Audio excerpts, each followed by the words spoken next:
Hello, I'm John Schiltz, the owner-chef of the Lake Elmo Inn. One of our listeners had asked and requested, what oils do you cook with what foods? I just want to tell you that there are a lot of oils and there's a lot of different ideas on what you should do with those oils. And I'm not here to tell you exactly the way it should be done. I'm going to give you my opinion.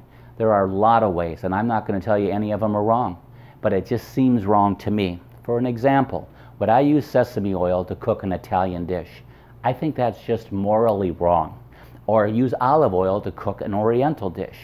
The same goes with coconut oil. I don't think you would use that on a steak. But there are chefs out there and cooks out there that are experimenting all over and coming up with wonderful things. So I'm not here to tell you that you shouldn't do it. You be the judge. But what I'm here to tell you, these are just some of the oils that I have in my restaurant. One, I'm going to start out with a cooking olive oil. A cooking olive oil does not have to be the most expensive because it does not hold the heat. This one is a finishing olive oil, and this one is high-end. This is very expensive. This box is $100, and it is there to put on salads like I did with that other olive oil. Here's a cooking spray. It's an oil that you spray so nothing sticks to the pan. And sometimes you could just spray it on the protein before it goes on the grill so it's not dripping like an oil would be. A spray oil is better that way.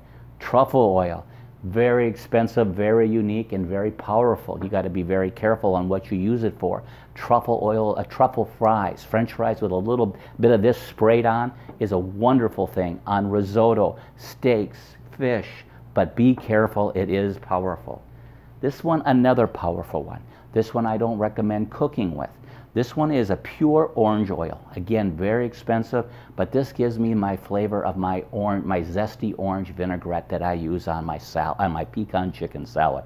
Very, very good. This is a regular salad oil. There's corn oil, there's vegetable oil, there's canola oil. There's so many different kinds of oil that are like this. Peanut oil. They all have different flash points, which means when you put them in the pan, could you get it hotter or you shouldn't get it that hot.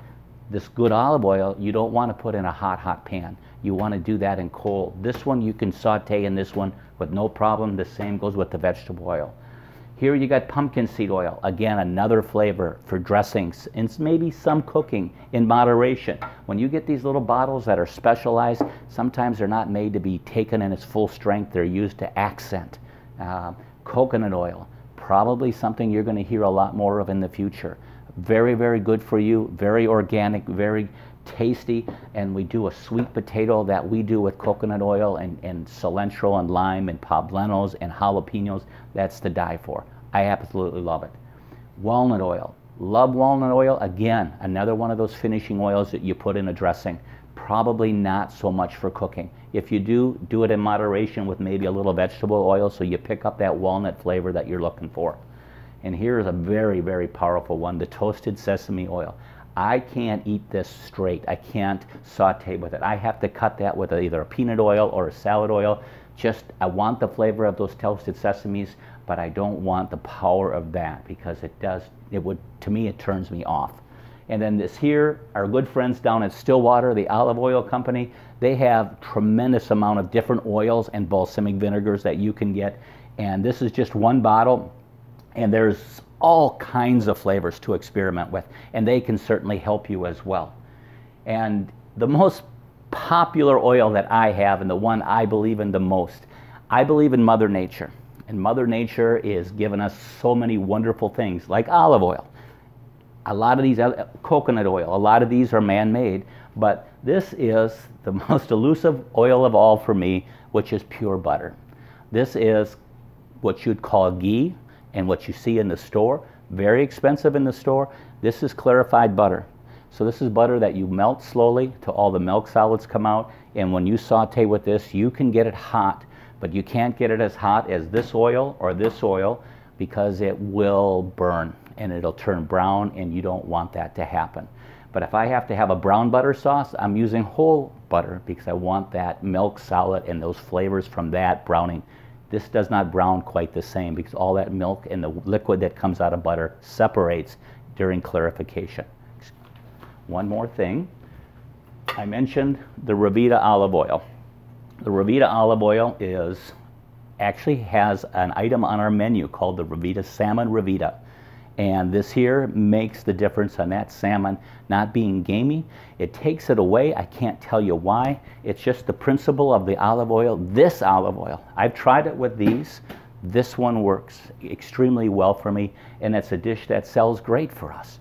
I'm having harder time getting this. And now that Italy has got a blight on its olive trees, it's going to be more difficult, and this dish might go away. This particular bottle is around $60. And it's a very expensive, but I feel that my customers deserve the best. I could take shortcuts. I don't. I go out and I spend the money to get this product for that dish because I kind of created that dish, and I'm proud of it, and I'm not going to cut corners.